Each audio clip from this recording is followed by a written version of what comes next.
জনসমুদ্র, যে সমুদ্রে শুধু মানুষেরই ঢেউ, যেখানে এক সাহসী নাবিকের ঝঞ্ঝা বিক্ষুব্ধ দীর্ঘ নির্বাসিত পথ মারিয়ে ঠিক তীরে পৌঁছে জনতার কাছে নিজেকে সমর্পণ, মুখের স্মিত হাসি আর হাত নেড়ে এই বিপুল জনস্রোতে আসলে কে কাকে জানালো অভিবাদন?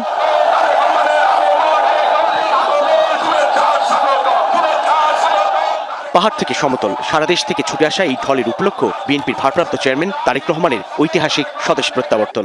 আবাল বৃদ্ধ বনিতা, কৃষক, শ্রমিক, মজুর সব শ্রেণী পেশার মানুষের গন্তব্য এসে মিলেছে পূর্বাচলের ৩৬ জুলাই এক্সপ্রেসওয়েতে, যে স্রোতে হাজার মাইল ভ্রমণ যাত্রার ক্লান্তি ভুললেন তারেক রহমান। কে নেই এই মিছিলে? গণতান্ত্রিক আন্দোলনে নেমে যে নেতার ডাকে ঘর ছেড়ে গেরিলার মতো বনজঙ্গলে ফসলের মাঠে আশ্রয় নিয়েছিলেন, যে নেতার ডাকে মামলা আর গ্রেফতারের মুখোমুখি হতে দ্বিধা করেননি, সেই সব সাহসী মুখ এসেছে এখানে। গুম খুন নিপীড়নের মুখোমুখি হয়ে যে জনতা ভোটের অধিকারে ছিল সোচ্চার, সেই তাদের ভিড় তৈরি করেছে এই বিপুল জনারণ্য। নবী করিম সাল্লাল্লাহু আলাইহি ওয়াসাল্লামের সেই ন্যায়পরায়ণতার আলোকে আমরা দেশ পরিচালনার সর্বোচ্চ চেষ্টা করব। যে রাজনীতির নির্মম পরিহাসে তারেক রহমানের দেশ ত্যাগ, সেই রাজনীতির টানেই ফিরেছেন। সেই মানুষের কাছে এসে তিনি নতজানু, আবেগাপ্লুত, কৃতজ্ঞ, তুলে ধরলেন মায়ের পাশে যাওয়ার আকুলতার কথাও। সন্তান হিসেবে আমার বোন আমার মায়ের বিছানার পাশে পড়ে আছে, কিন্তু যাদের জন্য জীবনকে উৎসর্গ করেছে, অর্থাৎ আপনারা সেই মানুষগুলোকে আমি কোনোভাবেই ফেলে যেতে পারি না।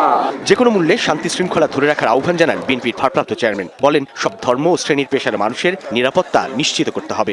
বিভিন্ন আধিপত্যবাদ শক্তির গুপ্তচরেরা বিভিন্নভাবে ষড়যন্ত্রে এখন লিপ্ত রয়েছে। আমাদেরকে ধৈর্যশীল হতে হবে। যে কোনো মূল্যে আমাদেরকে এই দেশের শান্তি শৃঙ্খলা রক্ষা করতে হবে। যে কোনো উস্কানির মুখে আমাদেরকে ধীর শান্ত থাকতে হবে। স্পষ্ট করে জানালেন নতুন বাংলাদেশ ঘিরে নিজের ও দলের পরিকল্পনার কথা।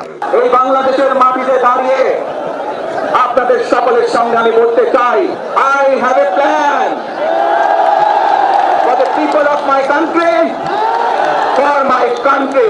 দেশের মানুষের ভাগ্যের পরিবর্তনের জন্য যদি সেই প্ল্যান, সেই কার্যক্রম, সেই পরিকল্পনাকে বাস্তবায়ন করতে হয়, প্রত্যেকটি মানুষের সহযোগিতা আমার লাগবে। ৭১ থেকে ২৪ কিংবা গণতান্ত্রিক আন্দোলনে তারেক রহমান। রাজনৈতিক ইতিহাসের মাহেন্দ্র ক্ষণে পুরো জাতি, লক্ষ লক্ষ মানুষের মুখে আজ একটি সুর, স্বাগত জননেতা রহমান তারেক। যে মাটি মানুষকে ছেড়ে ১.৫ যুগ ছিলেন বিলেতে, দেশে ফিরে প্রথমেই তাদের সান্নিধ্য পেতে জুলাই ৩৬ এক্সপ্রেস ওয়ের সংবর্ধনা মঞ্চে ছুটে যান তারেক রহমান। মঞ্চে উঠতেই প্রিয় নেতাকে অভিবাদন জানান লাখো নেতাকর্মী। ২ হাত প্রসারিত করে সেই অভিবাদনের জবাব দেন বিএনপির ভারপ্রাপ্ত চেয়ারম্যান তারেক রহমান। তার এই প্রত্যাবর্তন শুধু আবেগের নয়, গণমানুষের আকাঙ্ক্ষা ও গণতন্ত্র যাত্রায় এক শুভ। দেশের উন্নয়নের জন্য, দেশের মানুষের ভাগ্যের পরিবর্তনের জন্য যদি সেই প্ল্যান, সেই কার্যক্রম, সেই পরিকল্পনাকে বাস্তবায়ন করতে হয়, প্রিয় ভাই বোনেরা, এই জনসমুদ্রে যত মানুষ উপস্থিত আছেন, এই সারা বাংলাদেশে গণতন্ত্রের শক্তি যত মানুষ উপস্থিত আছেন, প্রত্যেকটি মানুষের সহযোগিতা আমার লাগবে। গুপ্তচররা এখনো ষড়যন্ত্র চালিয়ে যাচ্ছে উল্লেখ করে সবাইকে সতর্ক থাকার আহ্বান জানান তারেক রহমান।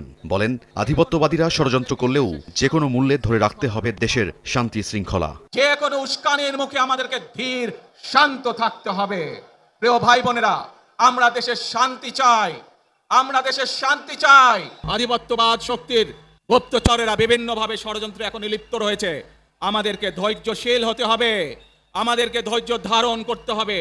বিশেষ করে তরুণ প্রজন্মের যে সদস্যরা আছেন, আপনারাই আগামী দিন দেশকে নেতৃত্ব দিবেন, দেশকে গড়ে তুলবেন। এই দায়িত্ব তরুণ প্রজন্মের সদস্যদেরকে আজ গ্রহণ করতে হবে, যাতে করে এই দেশকে আমরা সুন্দরভাবে গড়ে তুলতে পারি। নিরাপদ বাংলাদেশ গড়ে তুলতে ধর্ম বর্ণ নির্বিশেষে সবাইকে পাশে থাকার আহ্বান জানান বিএনপির ভারপ্রাপ্ত চেয়ারম্যান।